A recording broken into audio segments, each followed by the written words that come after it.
He was very simple and very shy and very simple. And इनने कभी भी ये कुछ नहीं कहा, बल्कि इनको बताएगा कि यू लाइक इच अदर।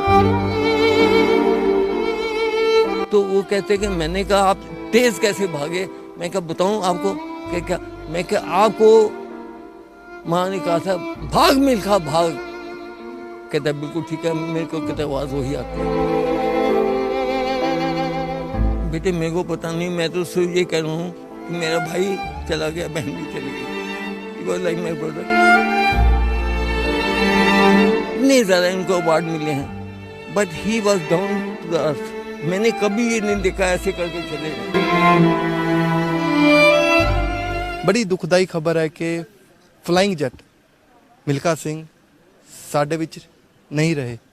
ਉਹਨਾਂ ਦਾ ਜਨਮ 20 ਨਵੰਬਰ 1929 ਦੇ ਵਿੱਚ ਗੋਬਿੰਦਪੁਰਾ ਪਾਕਿਸਤਾਨ ਦੇ ਵਿੱਚ ਹੋਇਆ ਸੀ ਤੇ ਕਾਫੀ ਅਗਰ ਗੱਲ ਕਰੀਏ ਤਾਂ ਕਾਫੀ ਉਹਨਾਂ ਦਾ ਜਿਹੜਾ ਜੀਵਨ ਸੀਗਾ ਸਟਾਰਟਿੰਗ ਦੇ ਵਿੱਚ ਕਾਫੀ ਸਟਰਗਲ ਭਰਿਆ ਸੀਗਾ, ਕਿਉਂਕਿ ਗੱਲ ਕਰੀਏ ਉਸ ਸਮੇਂ ਦੀ ਤਾਂ ਬਟਵਾਰੇ ਦੇ ਸਮੇਂ ਦੀ ਗੱਲ ਕਰੀਏ ਤਾਂ 14 ਭਰਾ ਸੀਗੇ, ਜਿਨ੍ਹਾਂ ਦੇ ਵਿੱਚੋਂ ਇੱਕ ਮਿਲਖਾ ਸਿੰਘ ਮਹਿਲਾ ਬੋਗੀ ਦੇ ਵਿੱਚ ਚੜ੍ਹ ਕੇ ਦਿੱਲੀ ਪਹੁੰਚੇ ਸੀ।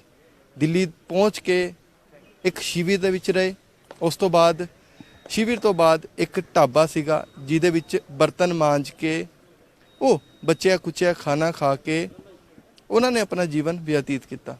ਤੇ ਉਹਨਾਂ ਦੇ ਸਕੇ ਭਰਾ ਤਾਂ ਨਹੀਂ ਕਹਿ ਸਕਦੇ ਅਸੀਂ, ਪਰ ਉਹਨਾਂ ਦੇ ਭਰਾ जरूर कह सकते हैं। साढ़े नाल ने गलबात कर लेने।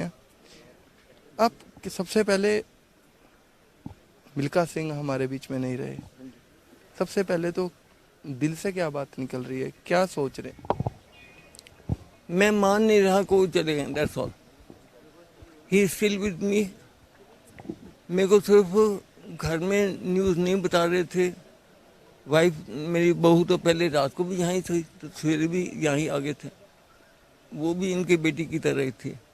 तो मिल्खा सिंह और मैं वी वर लाइक ब्रदर्स, बिल्कुल भाइयों से भी ज़्यादा। उनकी जो भी बात हुई मेरे से कर लेते थे। तो उनकी वाइफ भी मेरे को हमेशा ही प्यार से, इतनी प्यार से मिले कि वो मोर देन माई सिस्टर। हम आप सबसे पहले मिल्खा सिंह से कब मिले, कैसे 1948 में, आपकी हाँ। दोस्ती हुई, कैसे आपका पारिवारिक रिश्ता बढ़ा? हाँ जी। स्टार्टिंग से अगर बात करें तो वहाँ से स्टार्ट कीजिए। 1948 में यूनिवर्सिटी सोलन में थी। तो दोबारा मैंने पूछा नहीं उनको, लेकिन मेरे को इतना याद है कि he had done I think 8 और जो भी किया हो था। तो ही वांटेड सर्टिफिकेट वहाँ पर। तो मेरे father was in the university of the Punjab university. तो मैंने उनको पूछा और वो कहा जी it's okay, I get it done. तो वो 1948 में एक लंबा जहा सरदार, मैंने पता कौन सी उस वक्त, लंबा जहा जुड़ी की हुई मैंने मिले। वो मेरी पहली मुलाकात थी उनके साथ। फिर उसके बाद तो फिर मैंने 53 में एजुकेशन ख़त्म कर दी, थोड़े साल पहले। तो 54 ਦੇ ਵਿੱਚ ਮੇਰੀ ਨੌਕਰੀ ਲੱਗੀ ਮੈਕਮਿਲਨ, ਜੋ ਪ੍ਰਾਈਮ ਮਿਨਿਸਟਰ ਸੀ ਇੰਗਲੈਂਡ ਦਾ। ਤਾਂ ਫਿਰ ਯੰਗੈਸਟ ਪਰਸਨ ਦਾ ਵਰਲਡ ਟੂ ਬੀ ਲੰਡਨ ਸਾਹਿਬ ਪੈਸੇ ਹੋ ਗਏ ਤੇ ਮੈਂ ਆਪਣਾ ਕਰਦਾ ਰਿਹਾ। ਉਹ ਬੁਰੀ ਗੱਲ ਸੀ ਕਿ ਮੈਂ ਉਹ ਨੌਕਰੀ ਛੱਡ ਕੇ ਕੋਈ ਫਿਲਮਾਂ 'ਚ ਮੇਰੇ ਪਿਓ ਨੇ ਜਾਣ ਨਹੀਂ ਦਿੱਤਾ। ਇਸ ਕਰਕੇ ਮੈਂ ਉਹ ਰਿਜ਼ਾਈਨ ਕਰਕੇ I went to the film. It was Narendra Modi, uncle Suram Modi. I went and joined the films. ਉੱਥੇ जब मैं देखा कि ਇੱਥੇ इतनी स्ट्रगल हैगी है। और मैनू 1946 ਜਦੋਂ मैं ਪਹਿਲਾਂ ਮੈਨੂੰ ਗੱਲ ਕਰੀਏ ਮਿਲਖਾ ਸਿੰਘ ਦੀ ਤਾਂ 1953 ਦੇ ਵਿੱਚ ਤੁਹਾਨੂੰ ਪਹਿਲੀ ਵਾਰ ਮਿਲੇ ਸੀ ਮੈਨੂੰ ਤੇ ਹਾਂ। तो ਗੱਲ ਹੈਗੀ ਇਹ ਵੀ ਹੁੰਦੇ ਸੀ ਉੱਥੇ ਆਉਂਦੇ ਸੀ, ਇਹਨੇ ਵਾਈਫ भी आते थे। Both are very close friends. तो इतने शाही से कि he never close to her. He was very simple and very shy and very simple. And इनने कभी भी ये कुछ नहीं कहा, बल्कि इनको बताएगा कि यू लाइक इच अदर।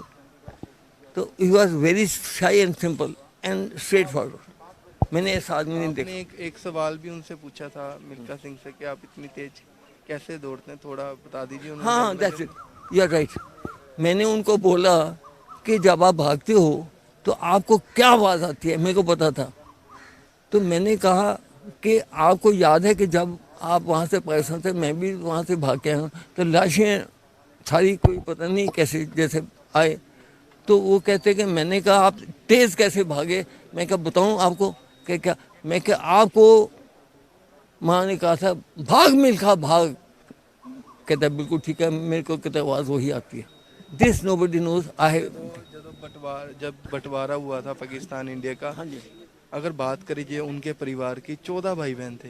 हाँ जी, उनमें से एक मिल्खा सिंह थे, बाकी शायद छोटी उम्र में ही उनकी देहांत हो गया था। उन्होंने अपने माँ बाप को अपनी आंखों के सामने मरते देखा, उसके बाद महिला बोगी में बैठ के इधर आए। Yes, तो yes. ओवली साउंड बता रहे हो कि जब वो ट्रेन में चढ़े, पाकिस्तान से भागे, जब उनकी माता जी ने उनको बोला था भाग मिल्खा भाग, तो वो बात उनके जहन में आती थी जब भी वो दौड़ते थे? मेरे को तो जो उन्होंने बताया है, तो मेरे को ये था कि मैंने कहा कि आप इतनी तेज जो भागते हो, तो आपको कौन सी फोर्स है जो भगाते तेज इतनी हवा की तरह? You are flying six. ये I can't tell on this, but if you want, he said मेरे को आवाज़ वही आती है भाग मिल्खा भाग, बस कहते हैं एंड आई, वही आवाज़ मेरे को भगाती है। कोई याद उनसे जुड़ी, पहली मुलाकात की, या इतने सालों में जो आप उनके साथ रहे हो, कुछ याद आप हमारे साथ साझा करना, साझा टीवी पे कुछ बताना चाहो?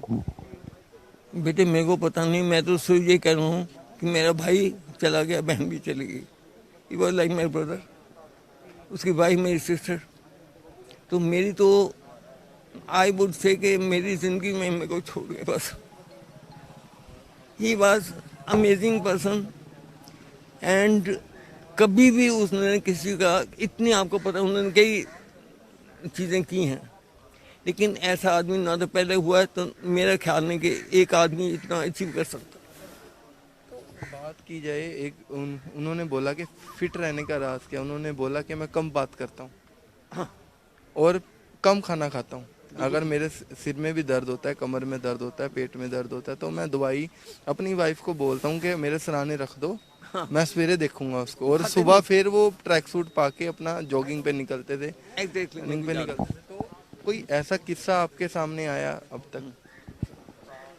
देखो जी, मेरे को भी कहते थे कि हाउ यू सो फिट, तो मैं उनको पूछा था कि तो कॉम्प्लीमेंट करते थे। तो मैं कहते जी 30-32 साल के मैं रिटायर हो गया, तो कहते कि शर्मा साहब, मेरे को मेरी शर्मा साहब कहते थे। तो पता नहीं उनकी मेहरबानी है, भाई थे लेकिन फिर भी शर्मा साहब गए। तो क्या क्या बुलाते थे? कोई ऐसी चीज हो, या फिर जो आपको कुछ बोलते हो आपको याद हो, या आप उनको क्या क्या बुलाते थे? देखो जी, मैंने तो बाहर के जब आते थे तो ऐसे हाथ पकड़ ले, मेरे हाथ छोड़ते नहीं थे। जब मैं मिलता मैं हाथ नहीं छोड़ता था, पकड़ के ही चलते थे और घूमते थे। यहाँ तक कि अगर उनकी वाइफ भी मेरी बहन ही थी ऑलमोस्ट, वो और मेरी भाभी दोनों इकट्ठे पड़े थे, इसलिए हमारा और ज़्यादा रिश्ता हो गया। तो मिल्खा सिंह लाइक। इनकी याद में कुछ कहना चाहोगे? बेटा मैं तो सिर्फ यही कहूँगा कि सिर्फ ये सिंपल, और इतने ज़्यादा इनको अवार्ड मिले हैं, but he was down to the earth. मैंने कभी ये नहीं देखा ऐसे करके चले जाए। आई से दैट ए पर्सन, उनमें ह्यूमिलिटी जो है ना वो भर के। आई से दैट मेरे को ये भी पता है कि एक आधी बार उन्होंने कहा कि अमिताभ बच्चन वहाँ पर थे, इन्होंने जाना था फ्लाई करके। पर कह रहे कि एक ओलंपिक, इंटरनेशनल ओलंपिक की शायद रोम में थी, वो हार गए थे, उसका दुख अभी तक उनको पूरे जीवन में रहा। कोई ऐसी ओलंपिक दौड़ हारे थे? मैंने उनकी हार की कभी जात नहीं किया, मैं उनके गले में अभी भी हार ही डाल के आया हूँ। मैंने उनकी हार कभी नहीं सुनी। ਤੇ ਗੱਲਬਾਤ ਕਰਨ ਦੀ ਕੋਸ਼ਿਸ਼ ਕਰ ਰਹੇ ਹਾਂ, ਜਾਣਨ ਦੀ ਕੋਸ਼ਿਸ਼ ਕਰ ਰਹੇ ਹਾਂ, ਪਰ ਮਿਲਖਾ ਸਿੰਘ ਦੀ ਗੱਲ ਕਰਦੇ ਹਾਂ, ਫਲਾਈਂਗ ਸਿੱਖ ਦੀ ਗੱਲ ਕਰਦੇ ਹਾਂ, ਤੇ ਮਿਲਖਾ ਸਿੰਘ 20 ਨਵੰਬਰ 1929 ਦੇ ਵਿੱਚ ਉਹਨਾਂ ਦਾ ਜਨਮ ਹੁੰਦਾ। ਹਾਲਾਂਕਿ ਉਹ ਏਰੀਆ ਜਿਹੜਾ ਬਟਵਾਰੇ ਤੋਂ ਬਾਅਦ ਪਾਕਿਸਤਾਨ ਦੇ ਵਿੱਚ ਆ ਜਾਂਦਾ, ਪਰ ਕਿਤੇ ਨਾ ਕਿਤੇ ਗੱਲ ਕਰੀਏ ਤਾਂ ਕਾਫੀ ਸੰਘਰਸ਼ ਭਰਿਆ ਜੀਵਨ ਉਹਨਾਂ ਦਾ ਸੀਗਾ। 14 ਭਰਾ ਭੈਣ ਸੀਗੇ, ਉਹਨਾਂ ਦੇ ਵਿੱਚੋਂ ਮਿਲਖਾ ਸਿੰਘ ਕੱਲੇ ट्रेन ਦੀ ਮਹਿਲਾ ਬੋਗੀ 'ਚ ਬਹਿ ਕੇ ਦਿੱਲੀ ਪਹੁੰਚੇ ਸੀ। ਦਿੱਲੀ ਸ਼ਿਵਿਰ 'ਚ ਰਹੇ, ਸਾਹਮਣੇ ਢਾਬਾ ਸੀਗਾ, ਢਾਬੇ ਤੇ ਬਰਤਨ ਤੱਕ ਮਾਂਜੇ ਉਹਨਾਂ ਨੇ। ਬਰਤਨ ਮਾਂਜ ਕੇ ਬੱਚਾ ਕੁਚਾ ਖਾਣਾ ਉੱਥੇ ਖਾਂਦੇ ਸੀ। ਇੱਦਾਂ ਮਿਲਖਾ ਸਿੰਘ ਛੋਟੀ ਉਮਰ ਦੇ ਵਿੱਚ ਹੀ ਦਿੱਲੀ ਆ ਗਏ ਸੀ। ਬਟਵਾਰੇ ਦੇ ਵਿੱਚ ਉਹਨਾਂ ਨੇ ਆਪਣੇ ਮਾਂ ਪਿਓ ਨੂੰ ਉੱਥੇ ਮਰਦੇ ਦੇਖਿਆ। ਛੋਟੀ ਉਮਰ ਦੇ ਵਿੱਚ ਉਹਨਾਂ ਦੇ ਭਰਾ ਭੈਣ ਸੀਗੇ, ਉਹਨਾਂ ਦੀ ਡੈਥ ਹੋ ਗਈ। ਪਰ ਹੁਣ ਅੱਜ ਗੱਲ ਕਰੀਏ ਤਾਂ ਮਿਲਖਾ ਸਿੰਘ ਦੀ, ਮਿਲਖਾ ਸਿੰਘ ਅੱਜ ਇਹ ਦੁਨੀਆ ਛੱਡ ਚੁੱਕੇ ਨੇ।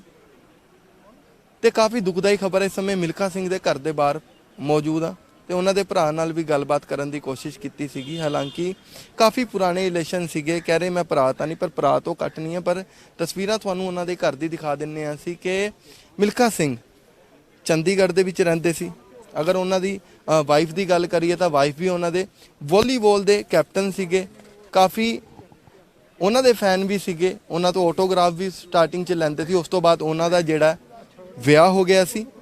ਤੇ ਅਗਰ ਗੱਲ ਕਰੀਏ ਤਾਂ ਅੰਤਰਰਾਸ਼ਟਰੀ ਦੌੜਾਂ ਜਿਹੜੀਆਂ ਨੇ ਮਿਲਖਾ ਸਿੰਘ ਨੇ ਲਾਈਆਂ ਨੇ, 80 ਦੌੜਾਂ ਜਿਹੜੀਆਂ ਨੇ ਅੰਤਰਰਾਸ਼ਟਰੀ ਮਿਲਖਾ ਸਿੰਘ ਨੇ ਲਾਈਆਂ ਸੀ। 77 ਦੌੜ ਦੇ ਵਿੱਚ ਜਿੱਤ ਵੀ ਉਹਨਾਂ ਨੇ ਹਾਸਿਲ ਕੀਤੀ। ਤੇ ਕਿਤੇ ਨਾ ਕਿਤੇ ਕਰੋਨਾ ਨੇ ਦੇਸ਼ ਤੋਂ ਫਲਾਈਂਗ ਸਿੱਖ ਜਿਹੜਾ ਉਹ ਛਿਨ ਲਿਆ। ਤੇ ਕਾਫੀ ਦਿਨਾਂ ਤੋਂ ਪੀਜੀਆਈ ਦੇ ਵਿੱਚ ਸੀਗੇ, ਬਿਮਾਰ ਸੀਗੇ, ਕਰੋਨਾ ਤੋਂ ਜੰਗ ਲੜ ਰਹੇ ਸੀ। 4 ਜੂਨ ਨੂੰ ਪ੍ਰਧਾਨ ਮੰਤਰੀ ਨਾਲ ਵੀ ਗੱਲਬਾਤ ਹੋਈ ਸੀ ਤੇ ਰਿਪੋਰਟ ਨੈਗੇਟਿਵ ਵੀ ਆ ਗਈ ਸੀ। ਕਿਤੇ ਨਾ ਕਿਤੇ ਫਲਾਈਂਗ ਸਿੱਖ ਨੇ ਕਰੋਨਾ ਨੂੰ ਹਰਾ ਵੀ ਦਿੱਤਾ ਸੀ। ਪਰ ਰਾਤ ਤਕਰੀਬਨ 11:30 ਵਜੇ ਉਹਨਾਂ ਦੀ ਜਿਹੜੀ ਮੌਤ ਹੈ ਉਹ ਹੋ ਗਈ। ਤੇ ਅਗਰ ਗੱਲ ਕਰੀਏ ਤਾਂ ਕਾਫੀ ਚੀਜ਼ਾਂ ਜਿਹੜੀਆਂ ਨੇ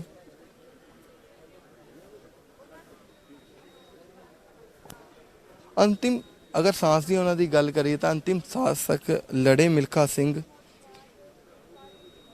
ਤੇ ਕਿਤੇ ਨਾ ਕਿਤੇ ਅਗਰ ਪ੍ਰਧਾਨ ਮੰਤਰੀ ਦੀ ਗੱਲ ਕਰੀਏ ਤਾਂ ਪ੍ਰਧਾਨ ਮੰਤਰੀ ਨੇ ਵੀ ਕਿਹਾ ਕਿ ਉਹਨਾਂ ਨੂੰ ਵੀ ਨਹੀਂ ਪਤਾ ਸੀ ਕਿ ਉਹਨਾਂ ਦੀ ਆਖਰੀ ਵਾਰ ਗੱਲ ਜਿਹੜੀ ਹੈ ਮਿਲਖਾ ਸਿੰਘ ਦੇ ਨਾਲ, ਫਲਾਈਂਗ ਸਿੱਖ ਨਾਲ ਹੋ ਰਹੀ ਹੈ। ਤੇ ਅਗਰ ਗੱਲ ਕਰੀਏ ਰਾਸ਼ਟਰਪਤੀ ਦੀ, ਪ੍ਰਧਾਨ ਮੰਤਰੀ ਦੀ ਜਾਂ ਕੇਂਦਰੀ ਮੰਤਰੀ ਦੀ ਗੱਲ ਕਰੀਏ ਜਾਂ ਫਿਰ ਖਿਲਾੜੀਆਂ ਦੀ ਗੱਲ ਕਰੀਏ, ਅਭਿਨੇਤਾ ਦੀ ਗੱਲ ਕਰੀਏ, ਹਾਲੇ ਤੱਕ ਸਾਰੇ ਹੀ ਪੋਸਟਾਂ ਪਾ ਕੇ ਸੋਸ਼ਲ ਮੀਡੀਆ ਤੇ ਆਪਣਾ ਦੁੱਖ ਜਿਹੜਾ ਉਹ ਜ਼ਾਹਿਰ ਕਰ ਰਹੇ ਨੇ। ਕਿਤੇ ਨਾ ਕਿਤੇ ਇੱਕ ਵੱਡਾ ਝਟਕਾ ਜਿਹੜਾ ਇੰਡੀਆ ਨੂੰ ਲੱਗਿਆ, ਕਿਉਂਕਿ ਇੰਡੀਆ 'ਚੋਂ ਫਲਾਈਂਗ ਸਿੱਖ ਜਿਹੜਾ ਅੱਜ ਸਾਡੇ ਵਿੱਚ ਨਹੀਂ ਰਹੇ। सब निहायत दुख की घड़ी है और निहायत गम का मुकाम है कि सरदार मिल्खा सिंह जी सानू सदीवी विछोड़ा दे गए है। लखां लोग रोज़ दुनिया ते पैदा हुंदे है और लखां लोग रोज़ दुनिया तो चले जाते हैं। लोग आते हैं, लोग चले जाते हैं, पर दुनिया ते कुछ ऐसे लोग भी हुंदे है जिहड़े दुनिया ते आंदे जरूर है पर वो फिर जाते नहीं है, अमर हो जाते हैं। और सरदार मिल्खा सिंह जी भी उन्हां शख्सियतां चों सी, हिंदुस्तान दा वकार सी और पंजाब दी शान सी। मैं तो अज इस मौके ते यही कह सकदा कि परमात्मा हिंदुस्तान नूं सरदार मिल्खा सिंह वर्गे लखां सपूत अता फरमा और उन्हां दा जो खानदान है उन्होंने हिम्मत ते सबर परमात्मा देवे और इस किस्म के लोग जिहड़े है रोज़ दुनिया च पैदा नहीं हुंदे। सो निहायत दुख की घड़ी है। धन्यवाद।